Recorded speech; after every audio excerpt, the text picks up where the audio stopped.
warahmatullahi wabarakatuh. Waalaikumsalam warahmatullahi wabarakatuh.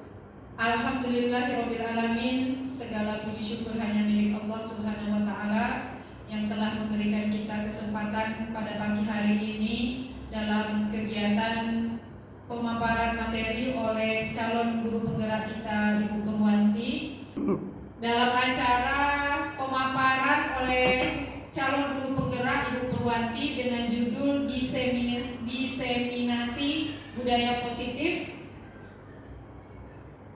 Selanjutnya acara pertama yaitu sambutan oleh Ibu Kepala Sekolah Ibu Dr. Anda Hajah Darmi Aryana. Kepada Ibu disilakan.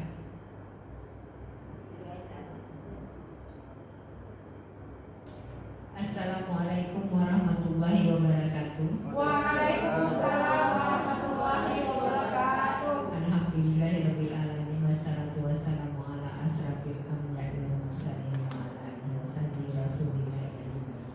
Amma ba'du. Allahumma shalli ala sayyidina Muhammad wa ala ali sayyidina Muhammad. Bapak Ibu yang berbahagia, hari ini kita di sini dalam rangka menerima pemaparan diseminasi budaya positif yang akan dipaparkan sama Bu Purwanti, calon guru penggerak angkatan 11 dari SMP kita, SMP Negeri 3 Meral.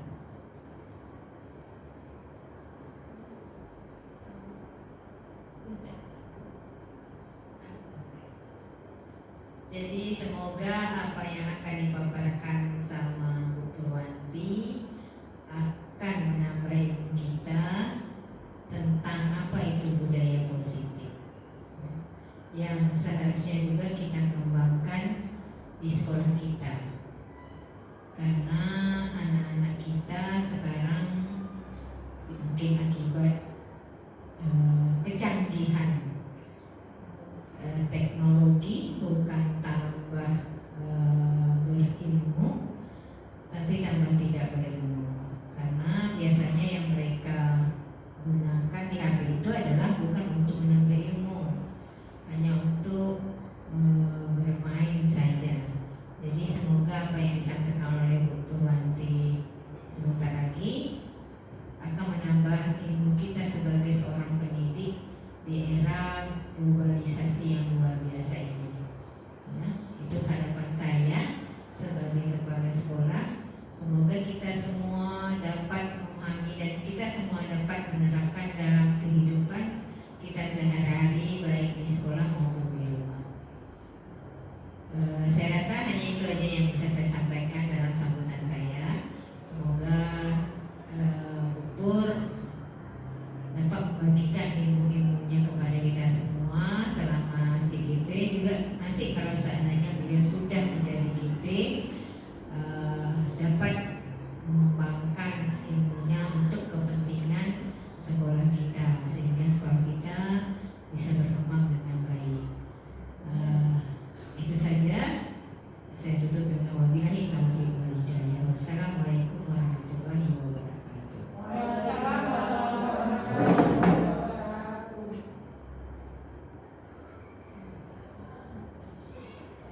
Terima kasih kepada Ibu Kepala Sekolah yang telah memberikan sambutan sekaligus pengarahan untuk kita semua. Selanjutnya langsung saja kita mendengarkan pemaparan diseminasi budaya positif oleh calon guru penggerak angkatan 11 Ibu Purwanti MPD. Kepada Ibu Purwanti disilakan.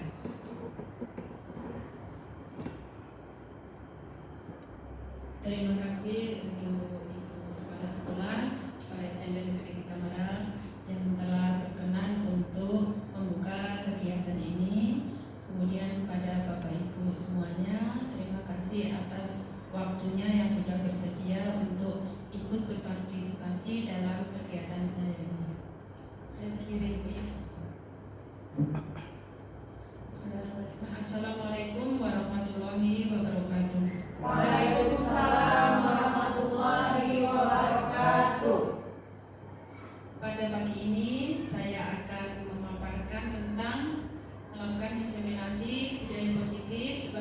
tugas saya pada kegiatan pendidikan guru penggerak yang sekarang sudah menginjak pada saat ini sudah menginjak ke modul 2. Artinya kami untuk modul yang 1 sudah pada akhir, modul 1.4 kami melaksanakan aksi nyata. Dalam kegiatan aksi nyata kami harus melakukan diseminasi untuk memaparkan pengalaman kami pada pembelajaran yang sudah kami alami selama hampir 2 bulan ini. Di sini saya akan memaparkan tentang pemahaman dan penerapan pengalaman budaya positif.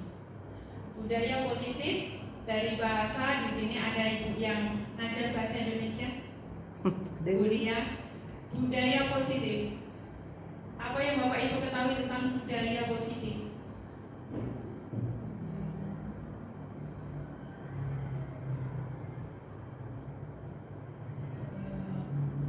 Pengalaman budaya positif di lingkungan sekolah yang sudah kita terapkan yaitu melakukan hal-hal positif, contohnya disiplin dengan menerapkan disiplin kepada siswa agar siswa melakukan sikap perasaannya itu sesuai dengan aturan yang sudah kita buat bersama dengan kesepakatan bersama. Dan itu kita terus berusaha bagaimana siswa kita membudayakan disiplin tadi. Jadi dengan tidak terpaksa, tapi mereka kita biasakan gitu. Terima kasih Bu. Oke, terima kasih. Ini dari Ibu Guru Bahasa Indonesia. Jadi untuk tata bahasanya sudah tahu ya, budaya positif. Ada yang mau nambahkan lagi Bapak Ibu? Itu tadi kan pengertian budaya positifnya. Kalau budaya positif yang sudah dilakukan, yang terlaksana di sekolah kita ini contohnya apa Bapak Ibu semuanya? Budaya positif yang sudah terlaksana di sekolah kita, contohnya Membuang sampah pada tempatnya. membuang sampah pada tempatnya, Bu Jan. Menerapkan 5S. 5S, 5S apa Bu Jan? Salam sopan santun. Oke, apalagi mungkin ada yang lain? Gotong royong. Gotong royong. Jadi kegiatan yang budaya positif yang sudah kita laksanakan sebenarnya banyak sekali Bapak Ibu. Jadi kita sudah melaksanakannya mulai dari kita melaksanakan piket, itu aja ada budaya positif.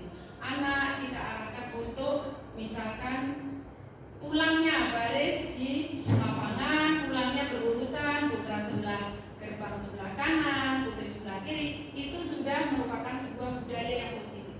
Kegiatan atau pembiasaan yang dilakukan yang merupakan hal-hal yang positif. Karena ada budaya juga yang negatif.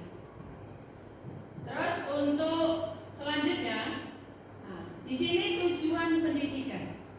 Menurut Ki Hajar Dewantara, tujuan pendidikan adalah menuntun segala kodrat yang ada pada anak-anak agar mereka dapat mencapai keselamatan dan kebahagiaan yang setinggi-tingginya, baik sebagai manusia maupun sebagai anggota masyarakat. Oleh sebab itu, pendidik itu hanya dapat menuntun tumbuh atau hidupnya kekuatan kodrat yang ada pada anak-anak agar dapat memperbaiki lakunya, bukan dasarnya, hidup dan tumbuhnya kodrat anak. Artinya di sini Bapak Ibu, menurut Ki Hajar Dewantara, kita kan dituntut untuk ke anak kita, guru itu menghamba pada anak. Artinya bukan menjadi budaknya anak-anak, enggak. Kita ini menuntun mereka, mengikuti arah mereka, kemauan mereka, dasar kodratnya yang dimiliki apa. Kita bukan kodratnya anak itu seperti apa, bukan kita ubah, tapi yang kita ubah adalah dari lakunya, dari tingkahnya. Kita tuntun, kita arahkan sehingga apa yang sudah dimiliki setiap anak kan mulai dari lahir dan memiliki kelebihan sendiri-sendiri. Disitulah kita sebagai guru, kita harus membimbingnya, menuntunnya, mengarahkan sehingga anak ini menjadi lebih baik lagi. Oke. Nah, di sini konsep inti dari budaya positif. Yang pertama, perubahan paradigma belajar. Yang kedua, disiplin positif. Yang ketiga, nilai-nilai kebajikan. Yang keempat, kebutuhan dasar manusia. Yang kelima, motivasi perilaku manusia. Yang keenam, posisi kontrol manusia. Yang ketujuh, keyakinan kelas. Dan yang terakhir, segitiga restitusi. Oke. Yang pertama, pada perubahan paradigma belajar. Pembelajaran dengan paradigma baru merupakan pembelajaran yang dirancang berdasarkan prinsip pembelajaran yang berdiferensi, sehingga para peserta didik belajar sesuai dengan kebutuhannya, berdasarkan tahap perkembangan sesuai dengan teori psikologi modern untuk mewujudkan profil pelajar Pancasila. Nah, di sini perubahan paradigma belajar. Bapak Ibu, pembelajaran yang diharapkan oleh Ki Hajar Dewantara adalah pembelajaran yang berpihak pada murid. Sekarang selama ini, apakah Bapak Ibu sudah melaksanakan pembelajaran yang berpihak pada murid, berpusat pada murid, atau masih berpusat pada guru? Tergantung. Jadi kadang-kadang sudah pada murid, pada. Kalau menurut Ki Hajar Dewantara, kita dianjurkan dan kita diwajibkan sebenarnya pembelajaran itu berpihak pada murid. Kira-kira tujuannya apa? Kok pembelajaran berpihak pada murid? Bukan berpusatnya pada guru. Kira-kira apa? Kalau pembelajaran berpusat pada murid, bukan? Kalau selama ini sebelum-sebelumnya kan berpusat pada guru. Artinya di situ guru yang menjelaskan, memberi contoh, membimbing sampai terus semua pada guru. Tapi sekarang ini dirubah pembelajarannya, diarahkan menjadi murid, pusatnya pada murid, bukan guru lagi. Jadi artinya di sini yang aktif guru atau muridnya? Muridnya yang aktif untuk belajar. Guru sebagai apa di sini? Fasilitator saja. Jadi untuk pembelajaran ini, ya terima kasih Ibu. Nah, di sini untuk mewujudkan profil pelajar Pancasila dalam kurikulum Merdeka yang sudah kita jalani selama ini, ada 6 dimensi profil pelajar Pancasila. Yang pertama, nah ini kan tujuan dari untuk pembelajaran kita, untuk menciptakan, untuk mengarahkan anak biar beriman, bertakwa kepada Tuhan Yang Maha Esa.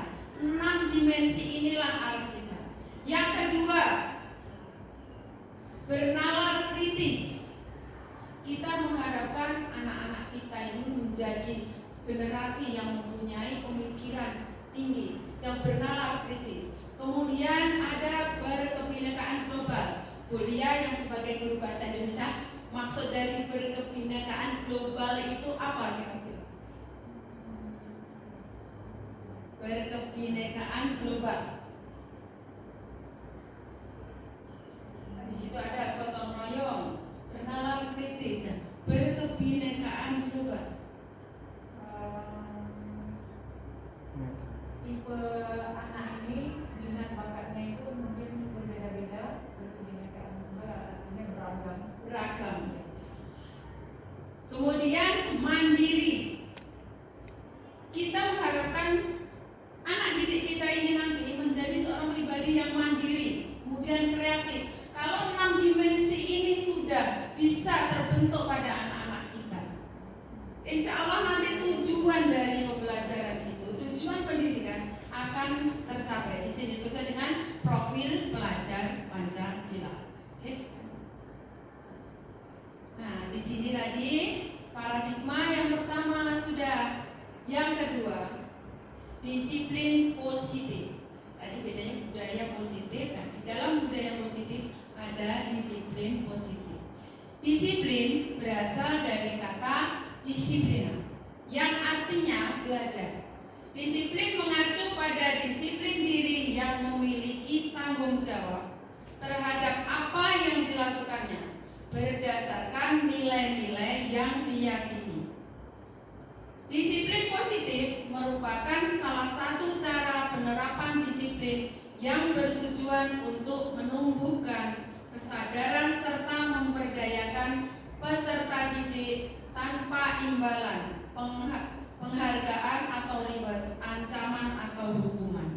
Jadi dalam budaya positif di sini artinya kita mengharapkan dalam lingkungan sekolah kita ini seluruh warga sekolah, tidak hanya peserta didik, melaksanakan disiplin positif.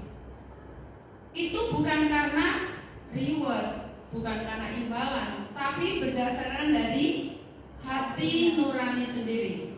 Dan akan itu sudah melekat pada diri, bukan karena misalkan mau nyapu karena apa? Siapa yang nyapu nanti dapat hadiah, nanti ditraktir gurunya di kantin. Bukan karena reward, penghargaannya, bukan karena itu, tapi memang sudah melihat, ketika ada halaman kotor dengan sendirinya. Misalkan upacara siapa yang mau jadi petugas nanti dapat reward dari gurunya, dari wali kelasnya. Bukan hanya seperti itu, tapi sudah tahu itu tanggung jawabnya, tanggung jawab dari peserta didik apa. Bapak Ibu guru gitu juga. Kemudian sebagai pendidik, tujuan kita adalah menciptakan peserta didik yang memiliki disiplin diri, sehingga mereka berperilaku mengacu kepada nilai-nilai kebajikan universal secara umum ya, yang memiliki motivasi intrinsik dalam perubahan perilaku ke arah yang lebih baik. Intrinsik artinya berasal dari dalam diri sendiri, bukan karena orang lain yang itu tadi reward dan seterusnya. Nilai-nilai kebajikan yang utama itu apa? Yang pertama ada religius, yang berhubungan kita dengan Sang Pencipta. Kemudian sopan santun, berarti dalam kita bersosial dengan lingkungan. Tanggung jawab, dari rasa tanggung jawab. Kemudian mandiri, menjadi pribadi yang mandiri dan saling menghargai dan menghormati. Nilai-nilai kebajikan kelas ini, kalau di kelas hadir tepat waktu, itu kebajikan kelas. Kemudian memberikan salam ketika masuk dalam ruangan. Yang ketiga, berdoa sebelum dan sesudah memulai pembelajaran. Yang keempat, bersikap sopan dan santun. Yang kelima, mengerjakan tugas tepat waktunya. Artinya setiap ada tugas apapun dari siapapun akan dikerjakan tepat pada waktunya. Yang terakhir, menjaga kebersihan kelas. Terus lanjut, kebutuhan dasar manusia. Ini yang selanjutnya. Kebutuhan dasar manusia adalah sesuatu yang kita lakukan untuk mendapatkan apa yang kita inginkan. Seluruh tindakan yang kita lakukan memiliki tujuan tertentu, dan semua usaha terbaik yang kita lakukan adalah dalam rangka agar kebutuhan dasar kita terpenuhi dengan baik. Jadi di sini Bapak Ibu, anak didik kita ini ada namanya, kita semuanya memiliki kebutuhan dasar manusia. Jadi terutama yang kita sebagai guru nanti bagaimana menghadapi anak didik kita. Di situ ada poinnya. Bu, lanjut Bu. Di sini ada 5 kebutuhan dasar. Yang pertama, untuk bertahan hidup. Di situ ada makanan, pakaian, tempat tinggal, keamanan, kesehatan. Ketika kita di dalam kelas Bapak Ibu, ada anak murid, maaf aja, dari segi pakaian, kadang-kadang anak kita ketika datang ke sekolah, baju seragamnya belum ada, kawan-kawannya bajunya ada seragam, ada anak yang bajunya belum seragam. Itu masuk di mana? Pakaian. Dari segi pakaian dia belum tercukupi. Anak ini minder sebenarnya. Pasti mempengaruhi ketika melihat kawan-kawannya sudah mulai berseragam. Yang ada makanan. Ketika ada kita saat kita mengajar, anak kita ini mungkin ngantuk, ada lemah. Jadi di saat itu kita sebagai guru jangan langsung marah ini, kita cari tahu dulu apa penyebabnya. Bisa jadi ini makanan, anak tadi belum makan sehingga dia lemes, dia tak semangat. Nah itu untuk yang makanan. Kemudian tempat tinggal, Ini masalah yang kita hadapi sebagai guru di sini ya Bapak Ibu ya. Ketika kita mengadakan kunjungan ke rumah siswa yang bermasalah, ternyata setelah kita kunjungi tempat tinggal di sini, ini kebutuhan, kita lihat bagaimana kondisinya.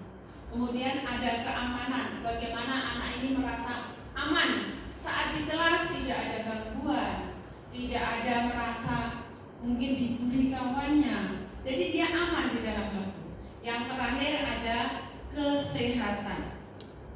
Kalau anak itu sehat, insya Allah belajarnya juga akan lancar. Tetapi ketika dengan kondisi tidak sehat, disinilah yang sering terjadi, anak-anak kita akhirnya sering tidak masuk di kelas belajar kurang maksimal. Ini karena apa? Untuk bertahan hidup tadi ada 5 ini: makanan, pakaian, tempat tinggal, keamanan, dan kesehatan. Yang kedua, kasih sayang dan rasa diterima. Di sini anak-anak kita selama ini banyak sekali yang bermasalah, banyak tingkah kalau dibilang mencari perhatian. Kita sering memproses, terutama kalau ada guru BK ya, memproses anak setelah ditanya-tanya. Ini untuk Bu Yuyun kan guru BK, pernah jumpai bagaimana hubungannya? Ternyata anak bermasalah dengan rasa sayang ini. Rata-rata nih anak-anak yang bermasalah di sekolah ya Bu ya, memang mencari perhatian, mungkin orang tuanya sibuk bekerja. Nah jadi pernah saya dapat, terutama laki-laki memang dekat sama saya karena memang butuh.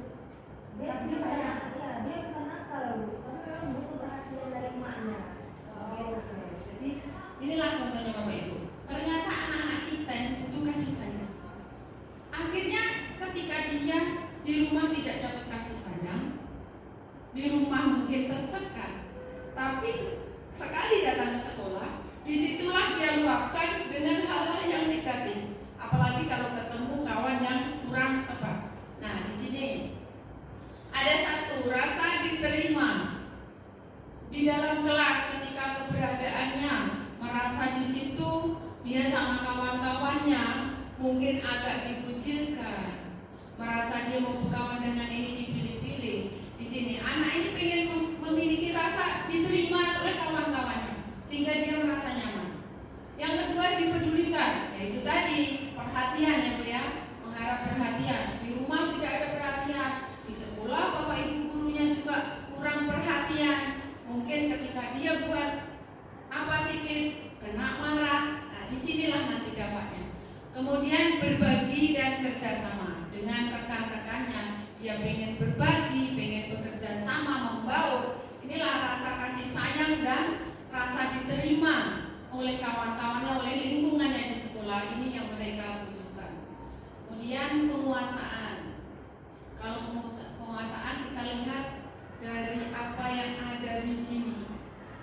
Anak-anak di kelas, harga dirinya, kadang anak sikit kena ganggu kawan sikit udah mulai harga dirinya merasa. Ini pelampiasannya bisa jadi yang negatif, merasa tidak terima karena harga dirinya yang kena.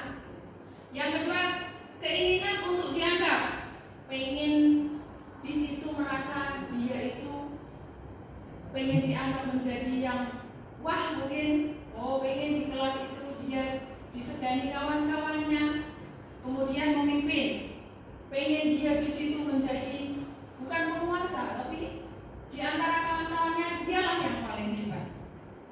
Berprestasi, kalau berprestasi ini biasanya anak-anak yang pada pengen menonjol sendiri, dia pengen tampak untuk kerja, makanya rajin, pengen tampil ke depan, pengen menjadi anak yang berprestasi tadi. Kemudian yang terakhir diakui dan didengar, apa yang dilakukan, apa yang diucapkan, pengen diakui dan didengarkan. Selanjutnya ada kebebasan. Anak-anak kita ini terkadang pengen mempunyai kebebasan. Dia pengen buat ini sendiri, tak mau dilarang. Ketika pengen hal-hal yang baru dia coba, tanpa dilarang ya, mencoba hal baru, mampu mengendalikan arah diri. Jadi Anak-anak murid ini kalau tidak kita tuntun, kita arahkan dengan kebebasannya ini bisa menjadi kebebasan yang negatif. Dia apa-apa melakukan sendiri, tidak ingin dilarang. Oke. Nah, di sini kesenangan. Kadang kita lihat ada anak-anak kita ini suka main bola di tengah hari.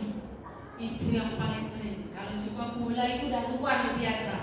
Makanya kalau di lapangan kita main bola, kita yang melihat kadang-kadang ngeri juga dengan permainan mereka yang hari ini apa tidak capek, apa ternyata itu kesenangan buatnya.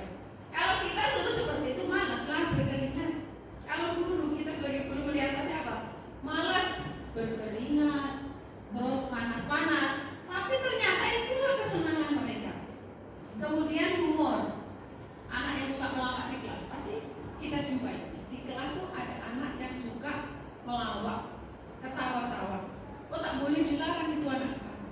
Asalkan kita arahkan ketawanya itu, bercandanya itu di situasi yang tepat. Ketika kita harus belajar dengan serius, ya jangan tertawa-tawa, kelakar-kelakar dengan kawannya. Itu akan menjadi pengganggu nanti dalam proses pembelajaran. Jadi yang humor ini, yang tertawa ini ada waktunya tersendiri.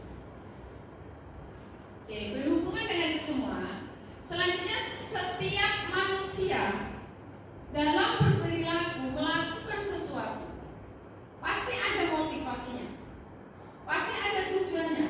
Saya buat ini, tujuan saya apa? Pasti. Kalau ada anak murid kita bahasa Melayu ya, karena kita hidup di Melayu, kenapa tak ada?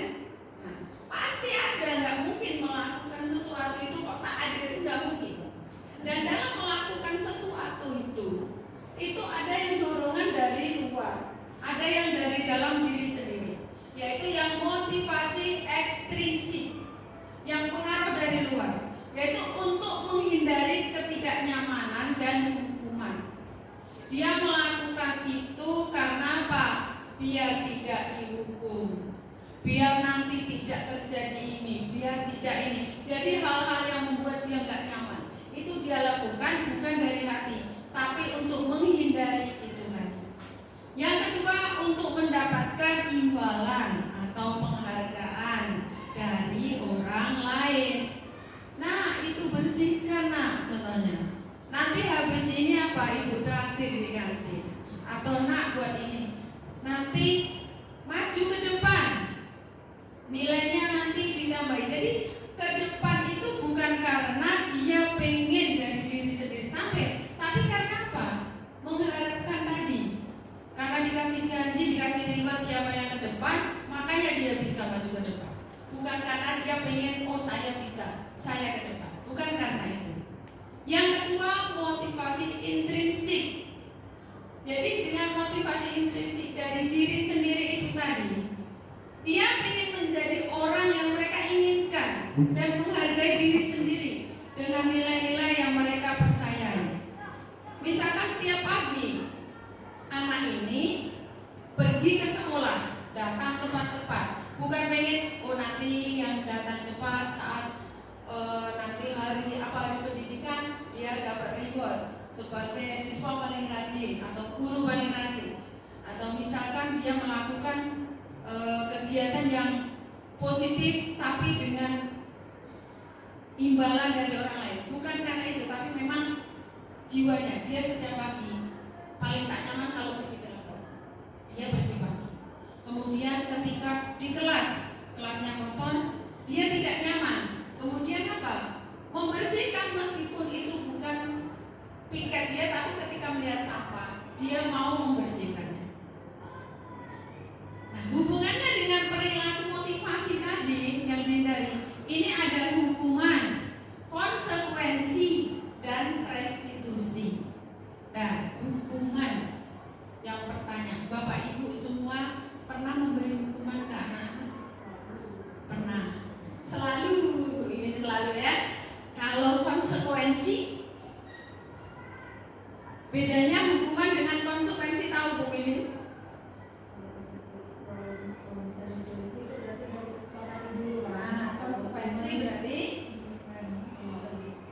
sepakati. Kalau hukuman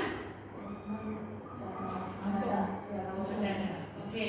Jadi di sini untuk hukuman yang pertama terjadi tidak terencana, spontan. Contohnya apa, Bu? Tak buat PR, hukumannya keluar. Tak buat PR suruh keluar, hukuman atau konsekuensi? Hukum. Kemudian ya, murid tidak tahu apa yang akan terjadi. Kira-kira kalau tak buat PR suruh keluar tadi, murid dah tahu belum? Belum. Kemudian bersifat satu arah. Jadi hanya guru ini yang berperan, hanya guru. Kemudian berupa hukuman fisik, bisa non fisik juga. Kalau hukuman fisik contohnya apa, Bapak? Nah, fisik, berdiri di lapangan, push up itu fisik. Kalau non fisik, marah-marah bahasa. Dan ini yang bahaya ya Bapak Ibu ya. Hukuman non fisik ini yang bahaya karena membekas di hati anak didik kita. Kalau konsekuensi terencana dan disepakati. Jadi sudah disepakati kalau nanti, nah ini nanti seperti ini. Contohnya apa konsekuensinya? Dan disepakati. Saat pembelajaran berlangsung dan disepakati. Kalau tak tertib konsekuensinya nyanyi, itu konsekuensinya. Murid tetap dibuat tidak nyaman. Jadi meskipun bukan hukuman tadi, tapi dengan konsekuensi ini sanksi juga, itu merasa tidak nyaman murid-muridnya. Yang ketiga, sikap guru selalu monitor sikap murid. Apa sih? Karena ini kan sebuah kesepakatan. Jadi hukuman konsekuensi itu selama ini sudah kita laksanakan. Nah sekarang ini ada yang ketiga, memang agak asing bagi kita ya, restitusi. Hal baru juga, semenjak ada guru penggerak ini juga saya tahu namanya restitusi. Namanya ada segitiga restitusi. Restitusi di sini proses menciptakan kondisi bagi murid untuk memperbaiki kesalahan. Kemudian proses kolaboratif yang mengajarkan murid untuk mencari solusi sendiri. Jadi di sini kalau kita menggunakan restitusi bukan lagi konsekuensi, bukan lagi hukuman. Jadi di sini kita mengajarkan anak bagaimana dia bertanggung jawab, dia mandiri untuk mencari solusi. Dan kalau saya pikirkan sekarang, ini memang bagus untuk didik anak. Artinya apa?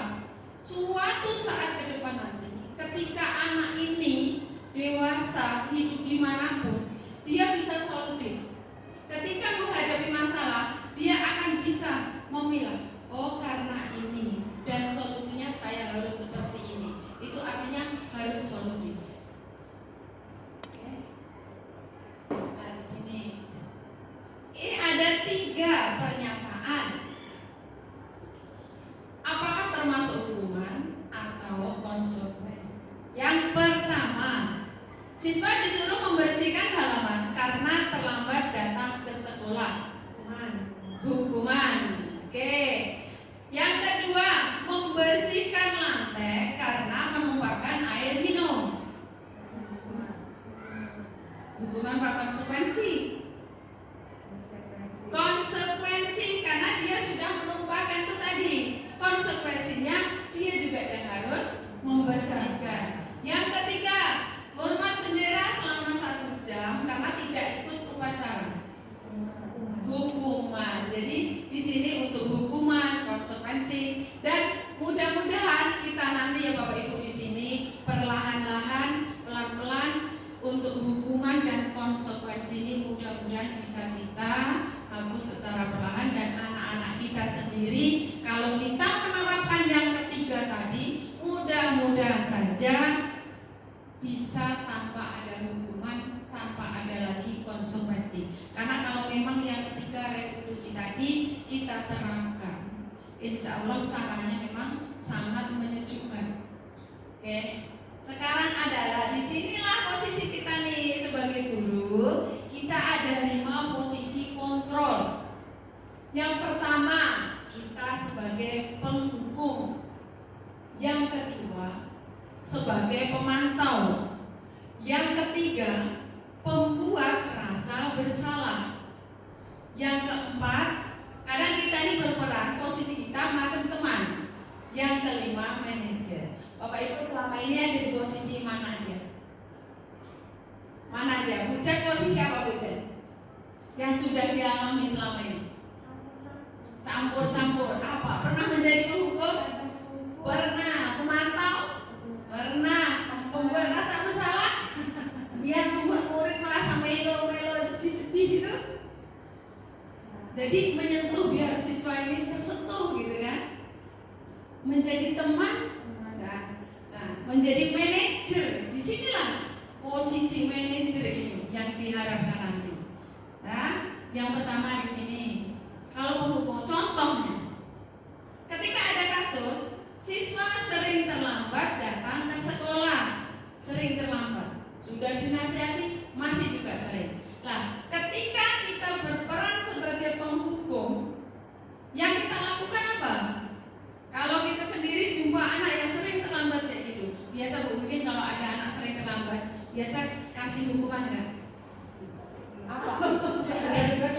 Jadi itu berarti fisik atau non fisik Bu Mimin? Berarti secara fisik. Lah itu Bu Uti pernah ngasih hukuman apa Bu Uti? Kalau anak terlambat masuk kelas, berdiri selama 30 menit. Berdiri selama 30 menit. Berarti fisik atau non fisik? Berarti rata-rata ngasih hukuman fisik. Diomel-omel dulu enggak? Sambil diomeli, lengkap ya fisik dan non fisik ya. Yang penting ngomelinya itu ngomeli sayang. Anak kita insya Allah tahu ketika kita ngomel itu nilainya nilai ngomelnya yang negatif positif, mereka tahu. Sebenarnya tahu mereka salah. Ibu ini marah, tapi ketika kami ini tak betul, itu karena kemarin ada siswa terucap. Ibu kan marah ketika kami tak betul. Kalau kami berbuat salah, nah itu seharusnya kita pun nggak marah, tapi kita manusia biasa ya. Nah, perlahan-lahan aja kita laksanakan. Yang kedua, pemantau. Kamu sudah 3 kali dalam seminggu ini kamu tidak datang terlambat. Nanti kalau kamu datang terlambat lagi, nah itu kan udah mulai ada konsekuensinya. Jadi ketika dari itu dia dah tahu terlambat ada 3 kali. Kalau sampai nanti terlambat kembali, nanti apa? Ada di situ. Dinasihati, besok jangan terlambat lagi. Kemudian membuat rasa bersalah. Nah ini melo-melo sedikit nih, biar terasa tersentuh hatinya. Sudah berapa kali Ibu nasihati kamu, tetapi masih juga diulangi terus. Ibu benar-benar kecewa dengan kamu, biar tersentuh hatinya, sedih gitu kan. Jadi itu membuat rasa bersalah pada siswa itu. Nah di sini sebagai teman, terkadang, hey bro, apa lambat lagi? Janganlah macam gini. Kadang-kadang kita kan bahasanya seperti itu aja ya. Apa datang lambat lagi? Kamu lagi. Dan berapa kali? Nah besok jangan lagi ya. Dengan bahasa yang kita sambil kelakar, kadang kita sambil bercandain. Itu kita berperan posisi kita ini. Kita memposisikan sebagai teman bagi mereka dengan harapan, dengan posisi kita menganggap dia memperlakukan seperti teman, ada rasa setidaknya seganlah, dengan dekat, segan, nanti ada perubahan. Yang terakhir, manajer. Dalam di sini, apakah kamu tahu kesalahan kamu ini bijak banget kalau manajer nih? Posisi yang bijak betul. Kira-kira bagaimana kamu memperbaiki kesalahanmu? Tapi tidak dibentak, cuma ditanya, kamu ini kira-kira salah enggak? Kalau salah kira-kira bagaimana caranya memperbaiki? Kalau anak ini terlambat, saya harus datang cepat Bu, saya harus bangun cepat. Dari sinilah nanti ada kelanjutannya tentang apa? Segitiga restitusi, langkah-langkah penanganan pada segitiga restitusi. Terus sampai sini Bapak Ibu kira-kira ada yang mau dipertanyakan tentang posisi-posisi kontrol tadi? Ada mau ditanyakan?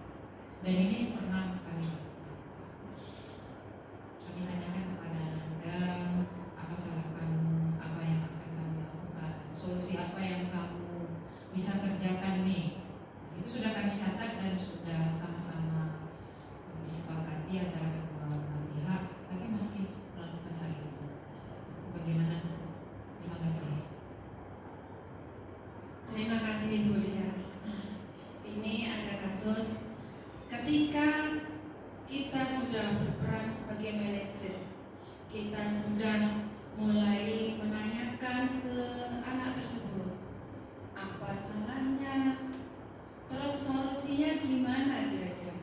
Ternyata dia tidak juga. Ini Bu Lia kan sebagai kesiswaan atau wali kelas Bu Lia lakukan itu. Ketika sebagai kesiswaan, artinya ketika anak sudah Bu Lia lakukan itu, kalau menurut saya Bu Lia ya, karena saya gurunya Bu Lia kan kesiswaannya dari saya kayak Ibu biasa kan, itu tingkatannya. Ketika sudah kesiswaan tangani, Bu Lia sebagai kesiswaan sudah nangani, ternyata tidak ada perubahan. Kan ada prosedurnya Bu Lia ya. Setelah itu tingkatan berikutnya, apakah sekali? Biasanya berapa kali masuk ke kesiswaan Bu Lia?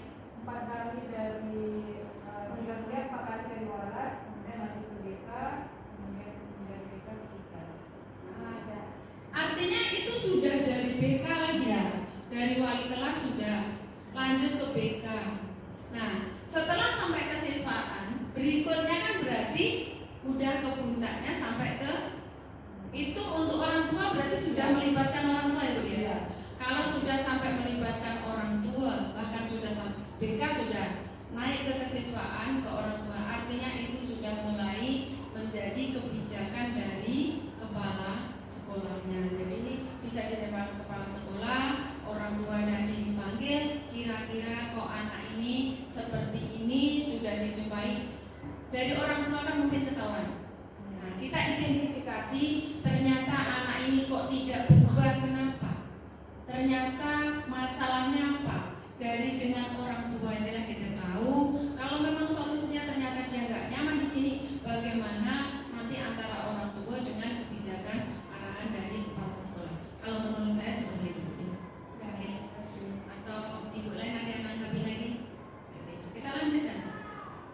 Nah, berikutnya keyakinan kelas. Kita kan tahu keyakinan kelas setelah booming apa kurikulum merdeka ya. Nah, keyakinan kelas. Sebelum keyakinan kelas dulu apa zaman kita sekolah, zaman kita apa dulu? Tata tertib, peraturan. Nah, kira-kira kenapa kok sebelumnya? Nah, mengapa keyakinan kelas kok bukan peraturan kelas? Kenapa kira-kira? Segi bahasanya, mengapa keyakinan kelas bukan peraturan kelas? Kalau keyakinan ini artinya kelas itu sudah meyakini apa saja poin-poin yang akan disepakati gitu. Kalau peraturan itu tertuju pada satu yang mengatur. Jadi kalau peraturan kelas itu lebih kepada yang tadi itu, apa tadi itu, menghukum, sanksi. Ya, lebihnya ke sanksi gitu. Tapi kalau keyakinan kelas itu lebih universal gitu, lebih kebersamaan gitu. Oke, terima kasih Bu Lia. Betul sekali. Ada yang mau menambahkan? Bu Jan, Bu Iwin, Bu Uti? Keyakinan. Kalau keyakinan kelas biasanya selama ini kan kita buat keyakinan kelas itu dibuat siapa yang membuat? Bersama siapa Bu Uti? Wali kelas, siswa, kemudian diperlihatkan juga ke orang tua. Oke, betul sekali. Jadi selama ini kalau kita membuat keyakinan kelas, pertama adalah antara wali kelas dengan siswa. Karena ini akan menjadi kesepakatan kan. Jadi keyakinan kelas dibuat oleh wali kelas dan siswa, kemudian kita informasikan juga ke orang tua. Jadi menjadi kesepakatan bersama. Artinya apa? Sudah tahu, orang tua pun tahu bahwa kita sepakat, yakin. Contohnya, contoh satu keyakinan kelas putih apa putih? Melaksanakan piket sesuai dengan jadwal. Artinya gini, ketika sudah ada kesepakatan seperti itu, orang tua sudah tahu piket anaknya hari apa, kemudian anak sendiri tahu piketnya hari apa, dan situ akan anak sendiri melakukannya. Diharapkan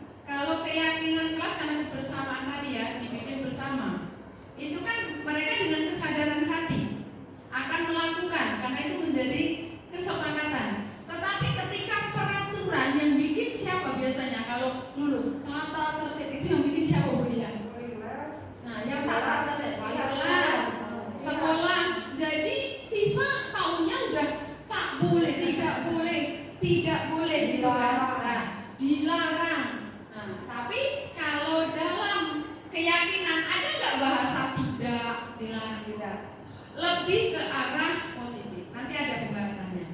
Jadi kalau peraturan itu, kenapa bukan peraturan? Kalau peraturan itu hanya dari satu arah.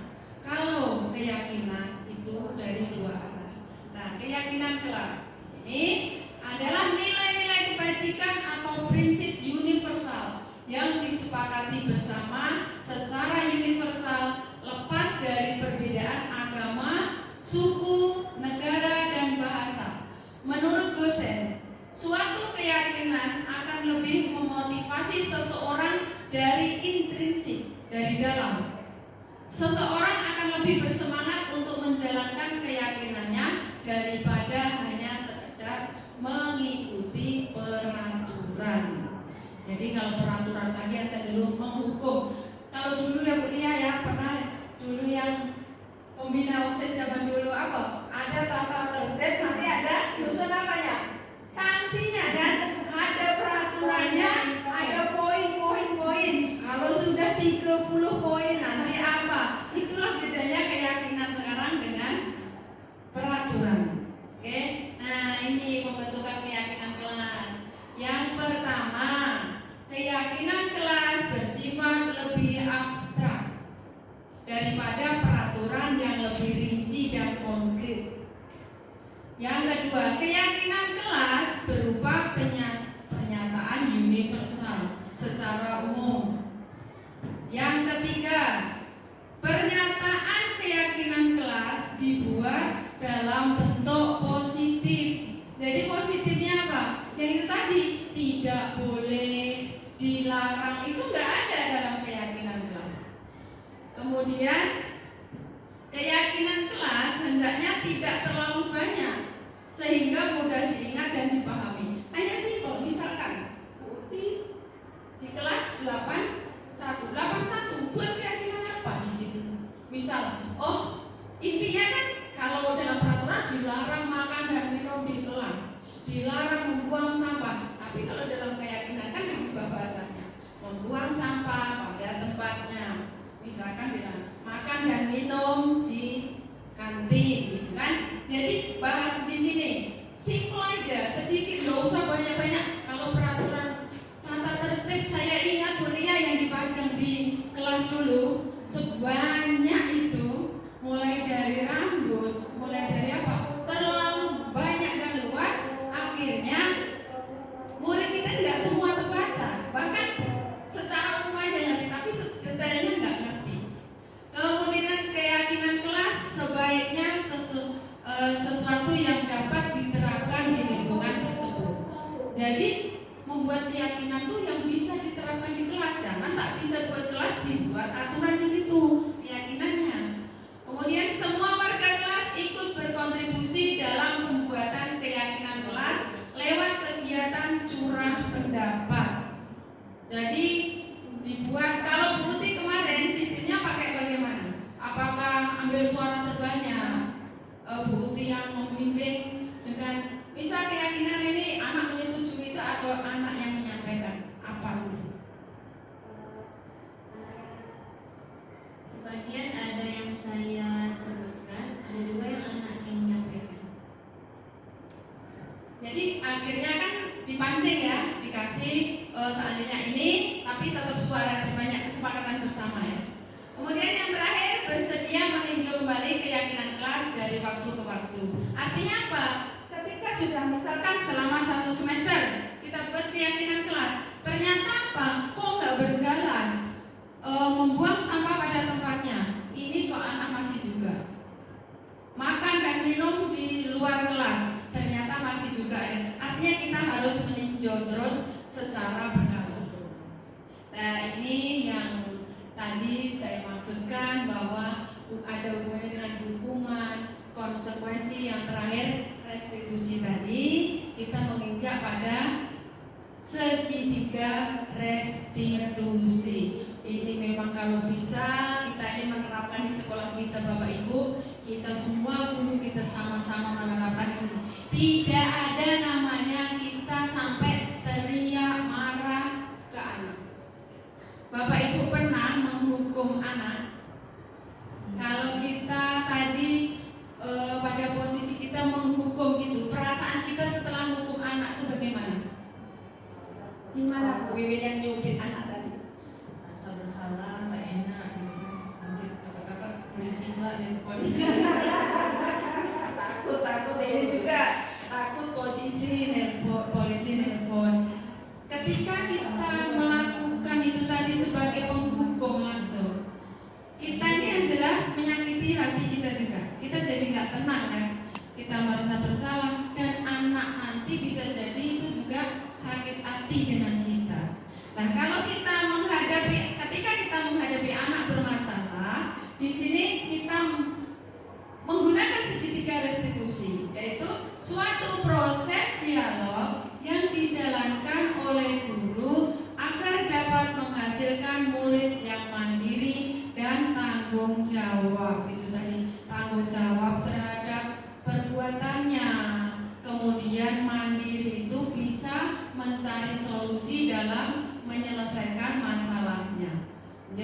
Tahapan dalam segitiga restitusi.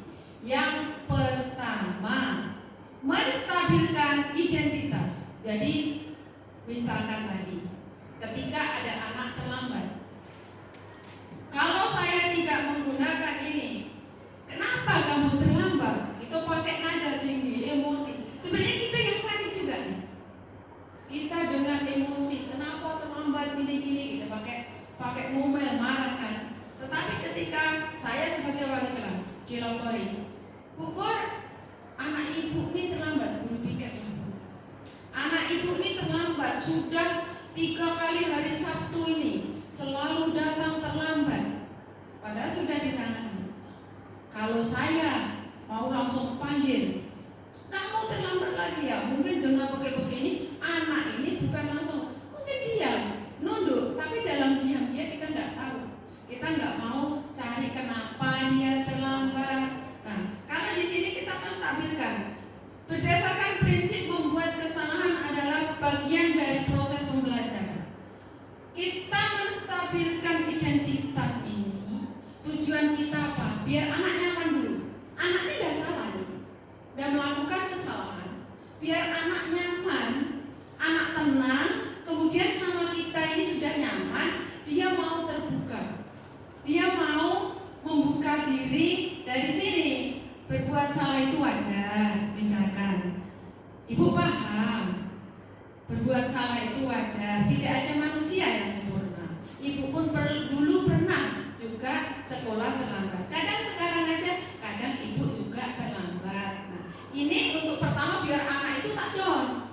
Jadi ketika kita buka dengan seperti itu, anak ini akan merasa sejuk hatinya. Oh, ibu ini nggak marah. Ketika di sini berikutnya kita ajak bicara, pasti dia akan nyaman, dia akan terbuka. Selanjutnya Bu, nah, setelah kita menstabilkan identitas tadi, keadaan kita buat dia nyaman, kita membuat validasi tindakan yang salah. Barulah di sini kita arahkan berdasarkan prinsip setiap perilaku berupaya memenuhi suatu kebutuhan tertentu, yaitu misalkan sini, kamu pasti punya alasan kenapa melakukan hal ini. Nah, kamu melakukannya karena mempertahankan sesuatu yang penting. Kebetulan di sini, kalau tadi contoh siswa terlambat, kita tanya, kamu pasti ada alasannya kenapa kamu datang terlambat. Entah karena bannya pecah, biar kita tahu kondisi anak sebenarnya. Entah di situ ternyata dia bangun kesiangan, pasti ada alasan dari semua itu. Lanjut Bu. Kemudian yang terakhir menanyakan keyakinan setelah dia, apakah tadi ditanya di saat itu tadi validasi kesalahan tadi. Di situ kita tanya di validasi tadi kan kesalahan, dia sadar dia salah. Di sini kita tanya, apakah dia tahu? Apakah dia masih ingat keyakinan kelasnya?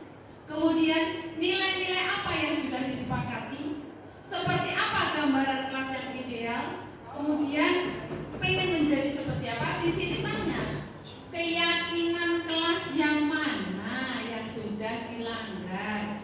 Nanti anaknya akan tahu. Berarti misal jawabnya tadi disiplin, dia tahu bahwa dia telah tidak disiplin. Kemudian selanjutnya, nah ini nanti ada kasus, yang boleh dilihat di sebentar. Ini ilustrasi ya Bapak Ibu ya.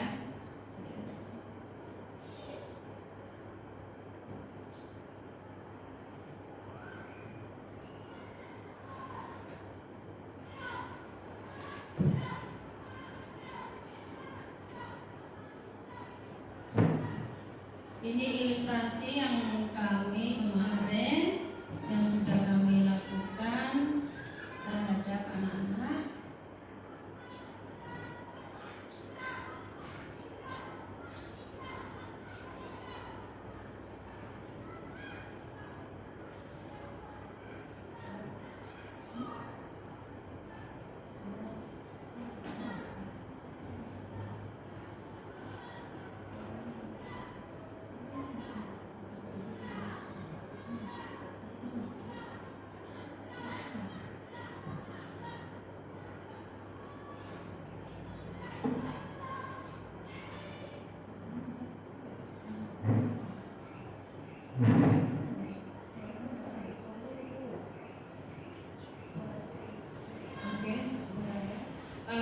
Kemarin kami sudah melakukan ilustrasi untuk kasus ya.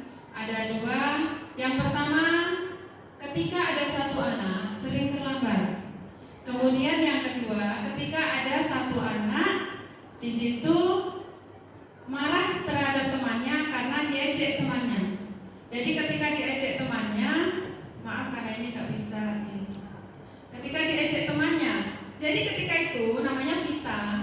Dia tuh marah karena diejek temannya yang menyebut-nyebut nama bapaknya. Padahal bapaknya sudah meninggal.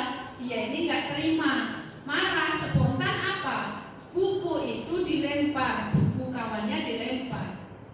Jadi marah di situ. Nah, ketika saya tanya alasannya apa? Pertama itu tadi, ya wajar. Ketika saya melakukan yang pertama menstabilkan identitas. Yang saya tanyakan kenapa, ketika dia kenapa seperti itu, dia ceritakan itu tadi. Kemudian saya maklum, ya ibu maklum kalau kamu melakukan hal itu, kalau ibu pun mungkin juga marah, gitu kan. Kemudian langkah berikutnya, langkah validasinya untuk kesalahan, di situ tanya, apakah tindakannya itu betul dengan melempar itu? Dia sadar bahwa tindakannya itu nggak betul. Barulah di situ.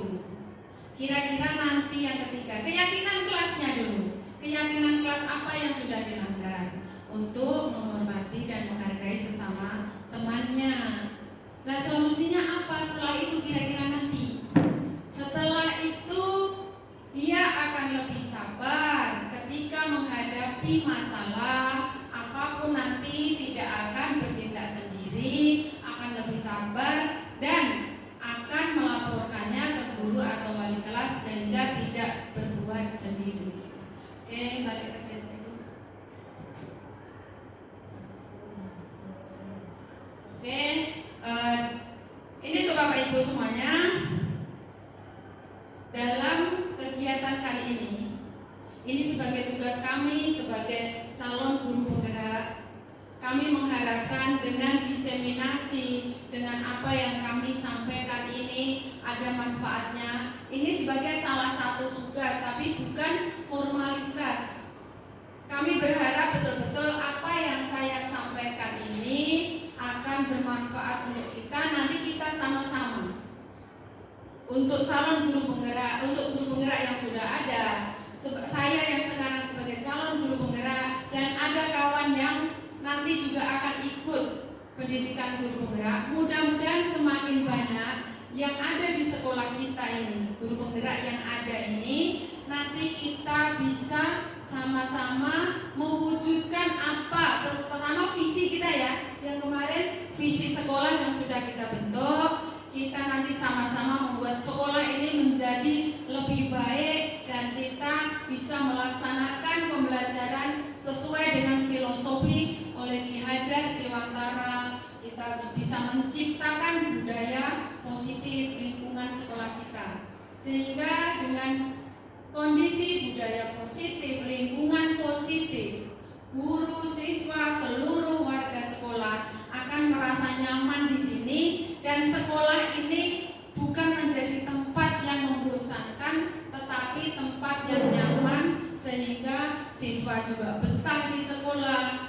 bapak ibu juga betah, tapi jangan minat ya bapak ibu ya, betah. Nah ini kuliah nih buktinya, kuliah dan nyaman dan betah. Kenapa?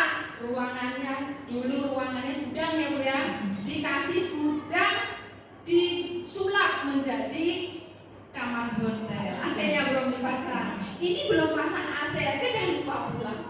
Sampai subuh kadang, sampai maghrib sering. Kalau cuma asar itu belum pernah. Jadi yang saya harapkan nanti ada bulia yang lain. Hujan ikut? Belum. Artinya nanti ada berikutnya, ada lagi Pak Amrizal yang dapat, jangan dikasih kamar diubah menjadi gudang ya. Ya, kamar menjadi ruang BK kemarin gudang, akhirnya juga menjadi, dan nyaman ya Bu Yuyun ya, udah nyaman, dah sejuk lagi. UKS juga, apalagi UKS itu tempat yang paling sehat ya Bu ya. Nanti kalau apa-apa tinggal minum obat di situ, pusing sedikit ada. Yang ini, yang Pak Amrizal ini PR-nya ini, dikasih kamar menjadi gudang pula. Nah, oke, untuk kali ini saya hanya bisa menyampaikan terima kasih kepada Bapak Ibu semua. Semoga nanti apa yang saya sampaikan ini bermanfaat untuk Bapak Ibu semuanya. Dan untuk selanjutnya, karena waktu saya kira cukup sekian. Terima kasih. Wabillahi taufiq wal hidayah. Wassalamualaikum warahmatullahi wabarakatuh.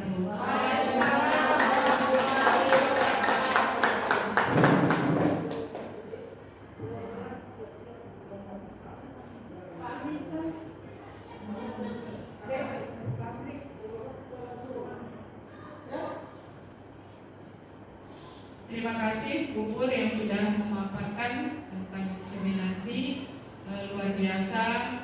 Insya Allah kami yang hadir di sini dapat manfaatnya. Bagaimana kita itu membudayakan hal-hal positif, insya Allah ke siswa kita. Bagaimana Bapak Ibu? Semangat? Alhamdulillahirobbilalamin. Agar kegiatan ini mendapat ridho di sisi Allah Subhanahu Wa Taala dan semakin semangat kita menerapkannya, ada baiknya kita bermunajat, bermohon kepada Allah Subhanahu Wa Taala yang akan dipandu oleh Pak Amrizal. Kepada Pak Amrizal disilakan.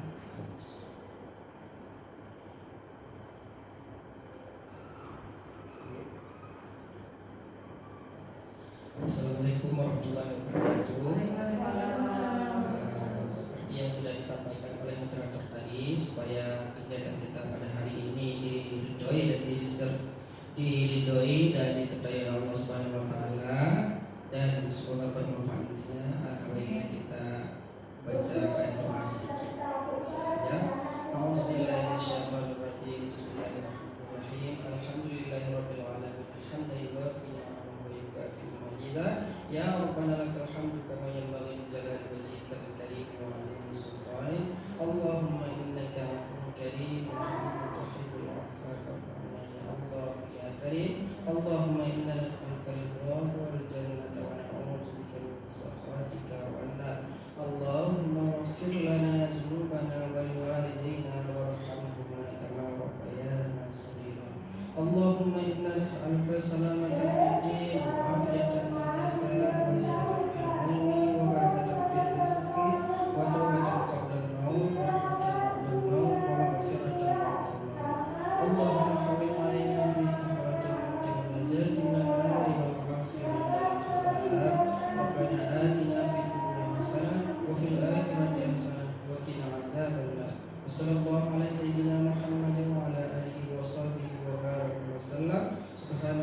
rabbil izzati amma yasifun, wassalamu ala mursalin, walhamdulillahi rabbil alamin. Sekian, assalamualaikum warahmatullahi wabarakatuh.